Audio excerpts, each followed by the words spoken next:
Hey Waffle Gang, I do hope you are well. My name is Mark and today we're checking out some more relationship stories, and if you do love a Reddit story, why not consider hitting that like, subscribe, maybe that notification bell too. And let's crack on with today's first story.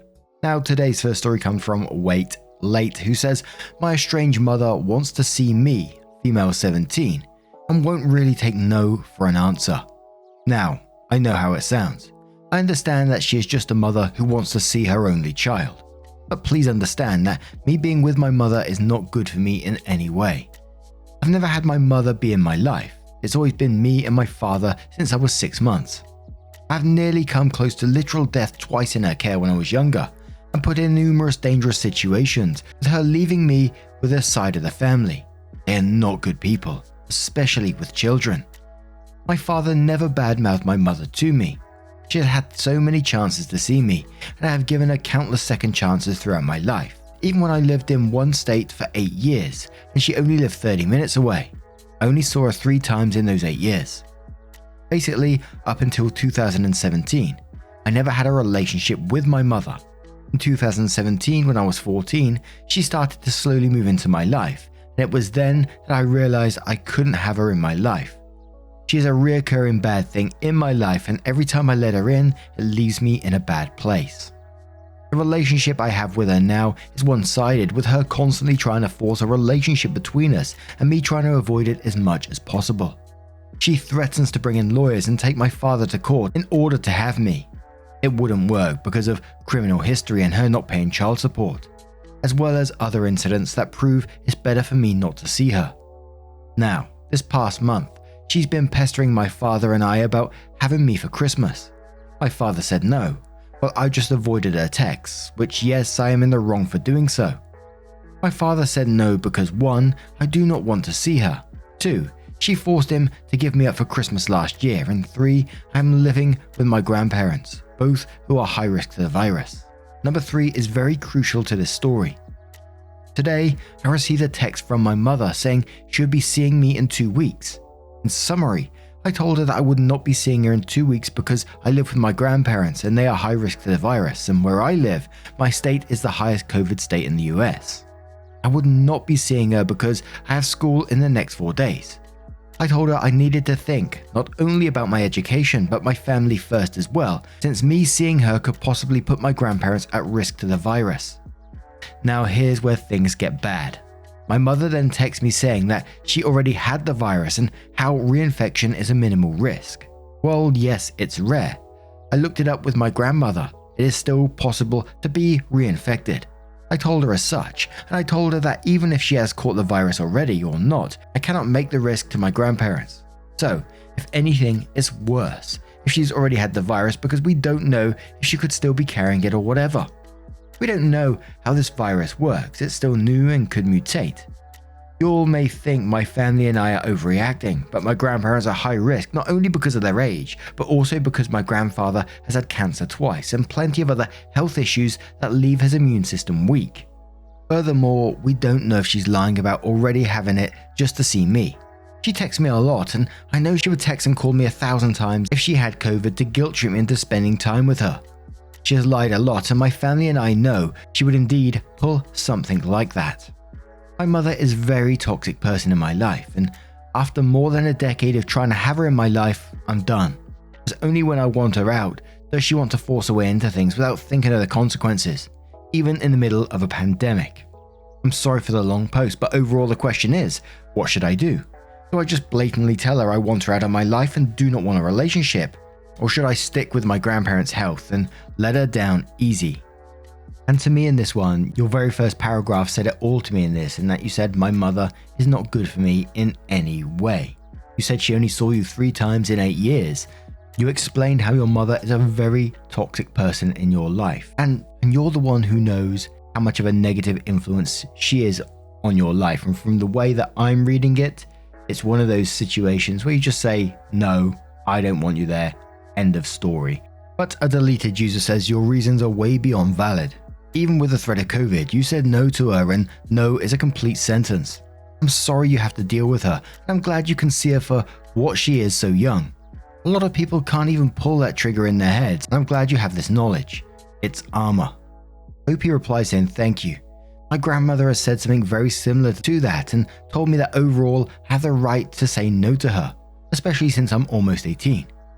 I struggled for a long time with understanding how my mother is, but now that I've matured and grown more, I understand that for my future and mental health, as well as my family's health overall, I need to step up and say what's on my mind.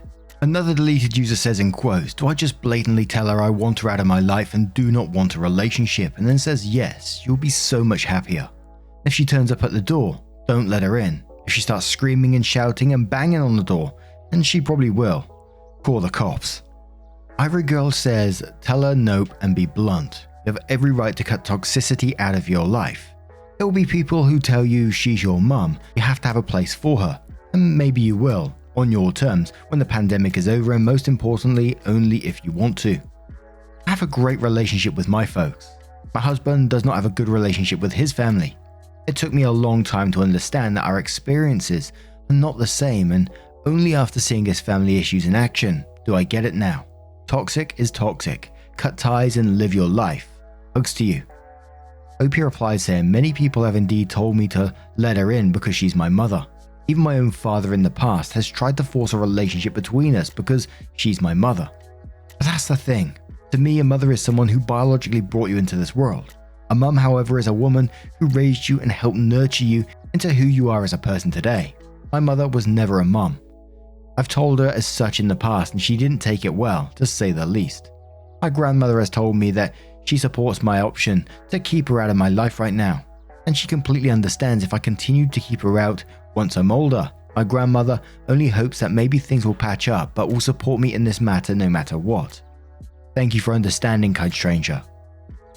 Little Texas girl says at your age she could never get custody. That's ridiculous. Her threats are completely empty. She sounds like a toxic person. If I were you, I'd never talk to her again. You're totally valid for not wanting this woman in your life. Happy holidays. And OP replies saying that is indeed what my mother is attempting to do.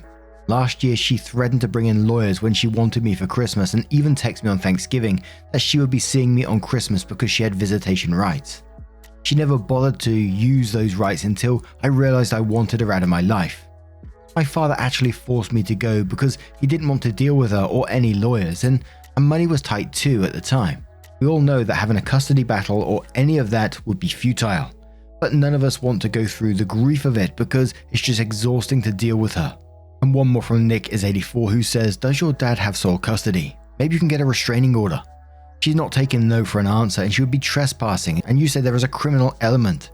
She's done harm to you in the past and you've had enough. OP replies saying technically it's supposed to be shared custody, but that agreement was made basically 15 to 17 years ago and she never came to pick me up on her days. Plus she always had some excuse when my dad offered to drop me off. I mean, I used to live 30 minutes from her for 8 years and I only saw her 3 times. She never called, texted or visited. My mother didn't want anything to do with me until I made up my mind that I didn't want her in my life. I've tried bringing up the idea of a restraining order when I was 15 and my father decided he didn't want to go through all the trouble of it. Now that I'm almost an adult, all we can do right now is hope that she doesn't show up and that once I'm 18, I'll be able to keep her out of my life. So then OP went on to update the post which says, Estranged mother wants to see me and won't take no for an answer. Update. A couple of things I want to say. I'm sorry if this isn't the proper way to update posts, I'm not sure how these things work to be honest. But the other is that I want to thank everyone from before who gave me support in the comments section and taken time out of their day to give me some advice in hearing me out. Now for the update. Today I woke up with countless texts from my mother stating that just because I feel abandoned by her and have abandonment issues. I will admit for a couple of years I did feel abandoned, but I understand the reason why she gave my father majority custody. It's the reasons for not being a part of my life after the fact that hurts me. Doesn't mean that I can't have a relationship with her now. She thinks my father and his family poisoned me against her and that I'm just not thinking clearly due to the almost 2 decades worth of toxicity and lies my family fed me. I wanted to respond to her that it was her that actually opened my eyes to the truth of who she is as a person and individual. But I talked it over with my grandma, who then called my dad to see what should be done. My dad was already on his way home, so he said he'd talk to me about it when he got back to the house.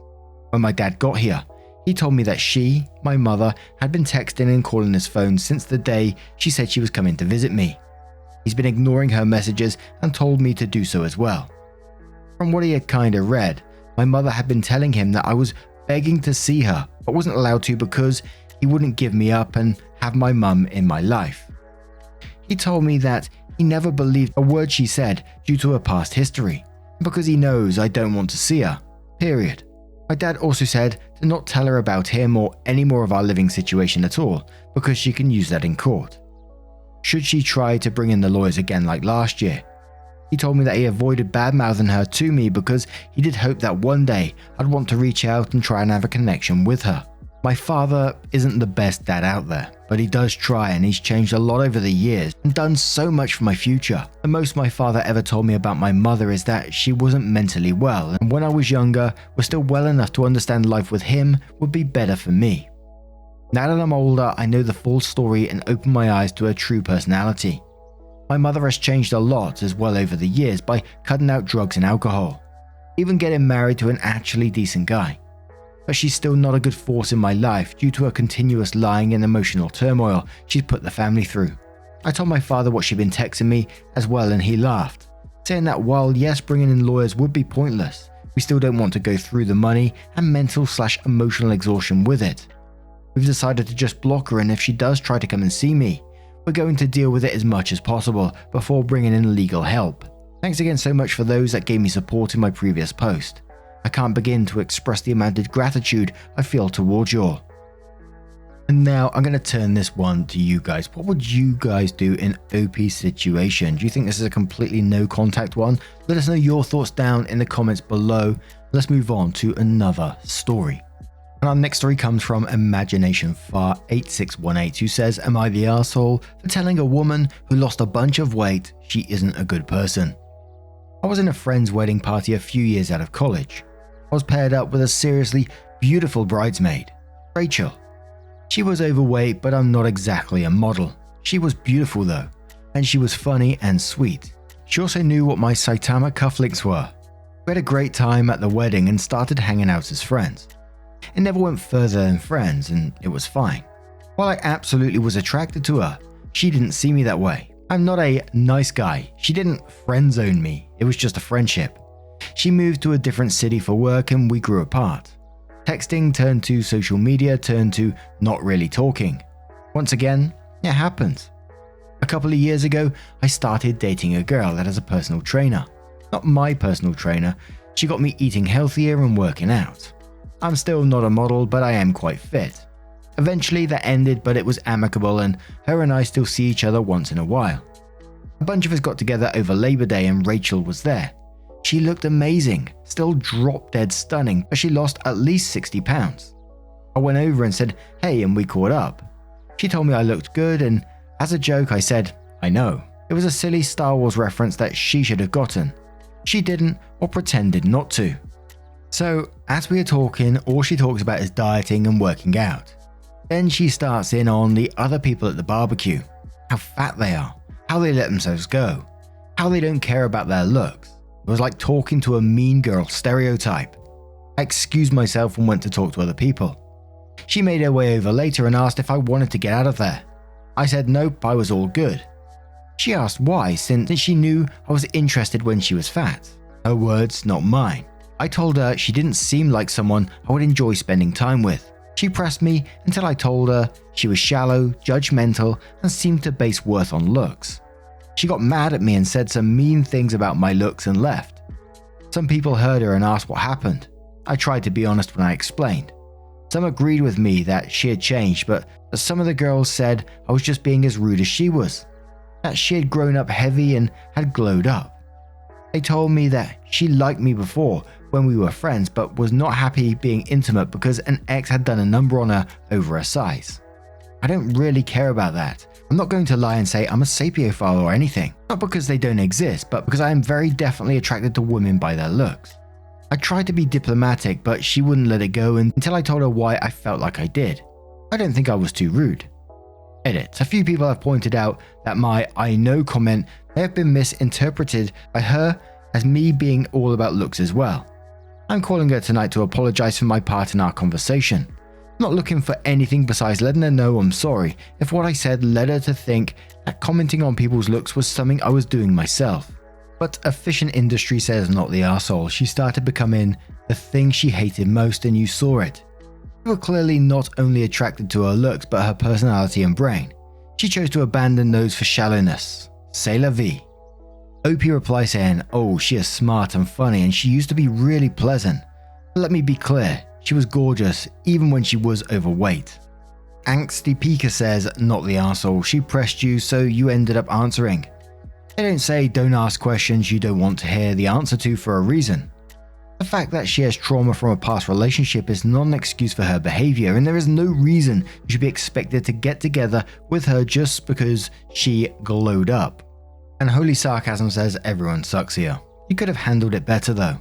What a lot of people seem to be missing is you are the one that made the first shallow comment. I know, I get the reference. But if she didn't and you did not clarify it, it made you look like the shallow one who was only focused on looks. Her comments are not much better, but you could have said, my comment earlier was a joke quoting Han Solo, but your comments about weight make me very uncomfortable. It's not your fault that her past has haunted her, but it's not hers either. It takes a while to build up her self-esteem and sometimes it never fully comes back. Victim of verbal abuse myself. Now, what do you guys make of this situation? Do you think it's a not the arsehole and everyone sucks here? Perhaps you're the arsehole. Let us know your thoughts down in the comments below and let's move on to another story. And our next story comes from NoAnalysis4947 who says, am I the arsehole for not accepting that our housekeeper to do my in-laws additional chores? And it does come with a little update as well. So my husband 32 and I 32 female have a beautiful daughter 8 months old. We were fortunate enough to have a live-in housekeeper that can take care of all the house chores while she stays at her own suite in the other side of the house. We pay her monthly and she is treated very fairly and professionally. 1 month ago, I had to go back to work after a long maternity leave. My husband also works and is working on his PhD. Needless to say, we are overwhelmed with time. We enrolled our baby in the daycare next to my workplace. We had another choice, which was keeping our daughter at my in-laws, but my husband's condition was for our housekeeper to go with our daughter and help my mother-in-law in basic daily house chores. I refused immediately because I know how things can go in such cases. Mother-in-law will take advantage of having a helper and will ask her to do everything. Fast forward to 2 weeks, I witnessed some serious red flags from the daycare and we had to pull our baby out. My husband and my mother-in-law have convinced me to keep our baby at her house until baby is a toddler and we can enroll her in a high-quality daycare. I agreed under one condition, to raise our housekeeper's salary by 25%. Friday, Saturday, she stays at our house so she can clean here and she only helps with basic chores at the in-laws. I drop them off at 7:30 AM and pick them up at 1 PM. We come home, have lunch, prepared by mother-in-law as per the deal. Housekeeper cleans the kitchen and we all have a nap for a while. Today, and after coming back home, mother-in-law texts me that she sent with the housekeeper some clothes for the housekeeper to iron for the father-in-law as homework. I told my husband that we will lose our housekeeper this way, and she only agreed with me to work in 2 houses is because of our daughter, and because I promised her that she wouldn't do tough house chores there. She mopped their house twice in those 3 days. Husband and I had a fight about this because I asked him to talk to his mum and to tell her not to burden her with a lot of work. Am I the arsehole? Edit. She is a housekeeper and not a nanny. Mother-in-law and father-in-law are the ones taking care of the baby. Housekeeper goes with baby as per the initial deal. Housekeeper can help mother-in-law in basic daily house chores that are directly or indirectly related to baby. But mother-in-law is letting her deep clean and send clothes for ironing at our home. Also, of course, she has a day off, Sunday, and she is well paid and she lives at our place in her suite, accommodation free. Edit 2. I asked the housekeeper to start saying no to tasks that are not within her responsibility. She said it's hard for her to do that. My husband and I had a big fight, but then he came to his senses. He knows I'm right, but I don't know what the issue is with sons and their mums. He said first that she is mopping the ground that our baby is crawling on. And we'll start off with Frandium who says not the arsehole. Your husband needs to be very explicit with his parents about what the housekeeper's job is at their house. Make a list of acceptable chores and what your mother-in-law is not allowed to ask her to do. Saki Kibi says, I guess I just don't understand why she needs to go to your in-laws' house at all. She's not a nanny. You hired her to clean your house. She can do that whenever your child is there or not. Frankly, if she has to clean 2 houses, then you should double her salary. OP replies saying she cleans behind my daughter, utensils, toys, clothes, laundry. Shelby Lee says not the arsehole, hire a part-time in-home nanny, not a live-in. Find an agency that specializes in nannies and babysitters, or go to a college with an early childhood education program and ask a guidance counselor or professor if they would recommend any of their responsible students as a caregiver. Right now you need to return the ironing work to your mother-in-law unfinished and clearly state to her that is not the housekeeper's job while she works for you in mother-in-law's home. State that if mother-in-law needs help with ironing, etc., she needs to hire her own housekeeper. Since your husband will not address his mother's overstepping her boundaries, you must do it. Finding good, trustworthy in-home help is so difficult that protecting a good working relationship is crucial. And one more from Catalos who says everyone sucks here except your housekeeper. Why does your housekeeper only get 1 day off a week? That's barbaric. Do you make her work more than 8 hours a day too? I hope not, because no one should have to work those hours as a servant. Those working conditions are what led to the labor movement and the formation of unions, because it's predatory behavior to force someone to work those hours to keep their jobs. You and your husband may be working more than 40 hours a week, but that is to build a career and earn more money than your housekeeper ever has a chance of earning. You need to hire a nanny and give your housekeeper more time off. Then OP comes in with the update which says, today was the last day of the housekeeper at my in-laws. I found an hourly cleaner who can come on a daily basis to help mother-in-law. I still didn't tell my mother-in-law of that decision, but the decision is final. Housekeeper told me she is tired of this decision, but she was too shy to admit it. My heart hurts because of this. I'm still not talking to my husband because he sided with his mother, even though he knows what the right decision is to do. Thank you everyone for your kind and harsh words, lol. You're completely right. Yes, our system here in my country is very demeaning and cruel against houseworkers, especially the ones that come from abroad. I'm just trying to do the right thing with her. Also, we still didn't iron her clothes. Lol. Now I'm going to turn this one to you guys. What do you guys make of this situation? Let me know your thoughts down in the comments below. And a huge thank you from the bottom of my heart for getting involved in today's stories. Your thoughts, time and love always means the absolute world to me. So thank you so much, and hopefully I'll see you in the next one. Take care and much love. Wake up, get up, stretch my legs, eat some breakfast, milk and eggs, brush my teeth up, wash my face, throw my clothes on, start my day. Wake up, I can smell the smoke from the bacon. Let's go, see the sun shining from the windows. Okay, I know that today